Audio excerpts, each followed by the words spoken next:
Day 1 in Tibet. A great number of people have always considered the Potala Palace to be the final destination for pilgrimage. It is the Johan Temple that the worshippers kowtow all the way up to. The Sakyamuni statue that the temple honors was brought in Tibet by Princess Wen in the Tang dynasty. The reason that Tibet has the reputation of the Holy Land has significant relevance to this figure of Buddha. We can observe many devout worshippers, and we're also able to find numerous of them who come here before dawn, advancing forward while lining up and chanting. Whenever passing by, they would add some ghee into the yak butter lamps, which symbolizes their spiritual ballast. The yak butter also serves as a bridge linking the alive and the dead. The burning lamps create a tranquil and solemn ambience. In Buddhism, it is important to abide by the rules to go clockwise, like rotating the prayer wheels and going sightseeing in the monasteries. The Potala Palace was once constructed in token of the unity of the Han and the Tibetan minority to commemorate Princess Wen's arrival in Tibet to make peace with rulers of minority nationalities in the border areas by marriage. According to legend, initially, Princess Wen had no place to live in but the cave. The Tibetan king, Stronson Gampo, felt apologetic to his wife, so he decided to build a grand palace, that is, the Potala Palace. Potala, in the Tibetan language, literally means the place where the Bodhisattva resides. The Potala Palace stored up countless treasure, priding itself to be the palace of the art. The mural pigment was made from natural minerals, and it never faded in over a millennium. Buddha statues were ornamented with gold, collite, red coral, and beeswax. Spectacular, splendid, and glitzy. Not a single fly could be spotted inside the palace. Allegedly, it's not only due to the burning Tibetan incense, but the powerful magnetic effect. Beeswax is a rather common type of jewelry in Tibet, and the color would change, if worn for a long time, from light yellow to deeper ones, and eventually red. Looks exactly like an apple.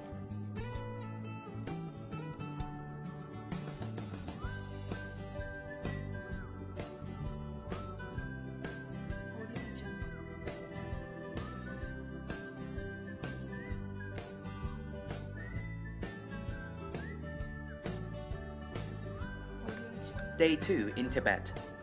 Tibetan medical science is extensive and profound. Contents ranging from physical anatomy to embryonic development were mentioned in Tibetan medical tanka of the 4 medical tantras earlier in the 8th century AD. Tibetan doctors are skilled in diagnosing by observation of patients' hands, which is very precise and accurate. Saffron, crocus, rice ginseng, cordyceps sinensis, and many other Tibetan medicines can work wonders. Lots of Tibetan families would store cornu antilopes, which can meet the needs of several generations. It can calm the liver to stop the wind, remove pathogenic heat, and relieve convulsion, and also detoxify. Cornu antilopes is usually divided into 3 sections, each of which has remarkably different functions and intake instructions, pulverous or steeped. The Nam Lake is the world's highest large saltwater lake in altitude. It is the holy lake of Tibet, and it is deemed by the Tibetans that the water can wash away all of their sin.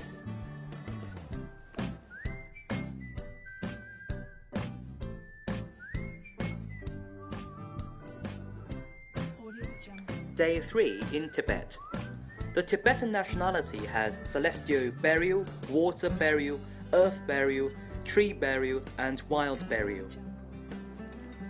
Nowadays, Tibetan people basically adopt celestial burial after death, excluding the cases of sudden death and those involving the less than 8-year-olds. The corpse will be eaten off by the accipiter in the celestial burial process. The dead will be presumed to have ascended to heaven if the accipiter flies aloft. The celestial burial ceremony will usually be held on the platform with fixed locations in different places. The corpse will be stored in the mortuary for a few days, and the lamas will be invited to chant and choose an auspicious day for the burial. The relatives of the dead are not permitted to accompany to the celestial burial platform for fear that the dead soul would return in the company of them. It is often forbidden to wear anything woolen when expressing condolence to the dead, because they believe that human souls will be reincarnated in the bodies of the livestock. The celestial burial masters are outstanding doctors, and they are apt at anatomy and can promptly judge what kind of diseases the dead had during his or her lifetime.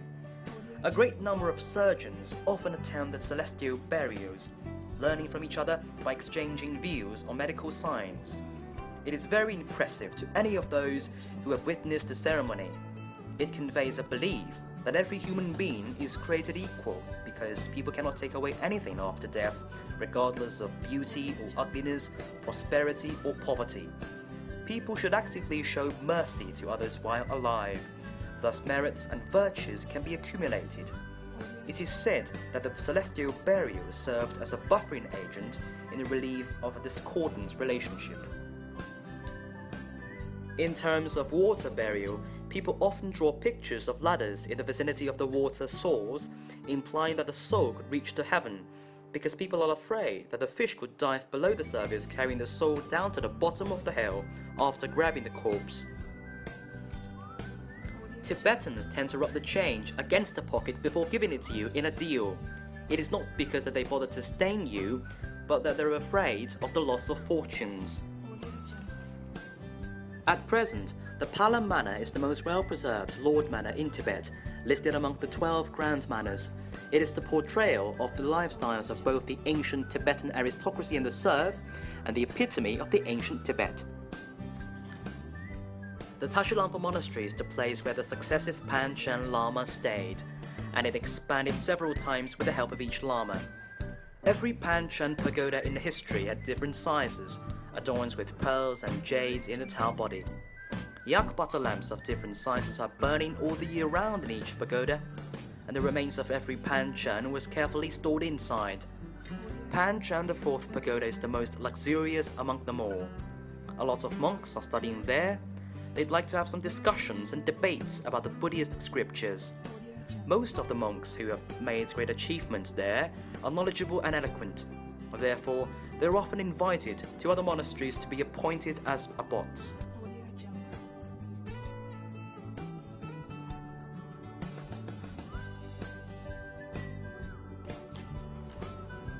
Day 4 in Tibet. In Tibet, the yak butter tea is certainly an indispensable drink in their everyday life, and is also served to the visiting guests. The Tibetans are hospitable, so they often invite us to taste the buttered tea, zamba, which refers to the roasted chin ke barley flour, and the chin ke liquor. They also sing toasting songs for us, and we dance together afterwards. Most Tibetans profess Buddhism. The amount of the money they keep may only adequately maintain their daily basic needs, while the rest would be donated to the monasteries for the purposes of accumulating merits and virtues. They do not intentionally pursue the comforts of life, let alone the large houses or the luxurious cars. They believe it is being alive that is everything, and they are satisfied if they do not suffer hunger or cold. It could be argued that this can be a reason that Tibet has been appraised as one of the happiest places across the globe. Tibetan Mastiffs are tall and ferocious, extremely hostile to strangers. Nevertheless, they are quite loyal to their masters. They are masters' right hands in terms of protecting the yards and pasturage. Normally, you can only expect one Tibetan Mastiff among 10 births at a time. The rest are all Tibetan dogs.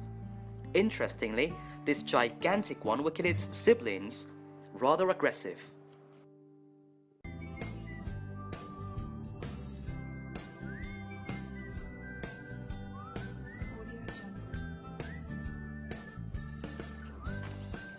Day 5 in Tibet. The Gombu Tibetan in the Ningchi prefecture once had institutions of polygyny and polyandry, but now monogamy is predominant in the region. Polyandry here means several brothers marrying one woman. The senior is called father and the rest uncles. Poverty was the first reason for polyandry because not everybody could afford a wife.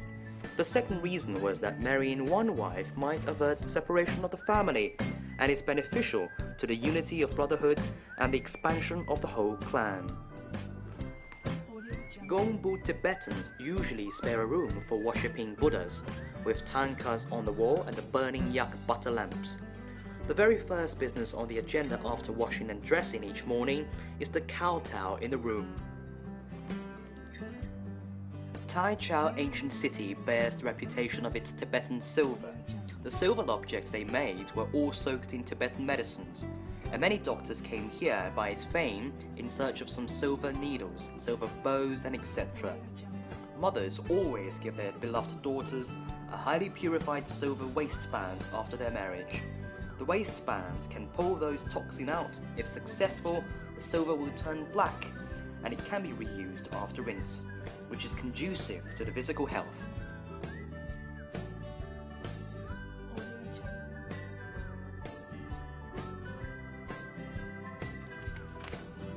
Day 6 in Tibet. Tanka is a uniquely characterized form of painting art in the Tibetan culture, which mainly encompasses the Tibetan religious, history, art, and technology. Its pigment is made from natural mineral materials, beautiful in color and unfading in time. Remember, Tanka must be consecrated. Tibetan incense is made from several rare Tibetan medicine and herbs. Handcrafted, sufficiently retains the natural properties of the medicine. The pharmaceutical effect differs in consequence of the different ratios of the drug materials.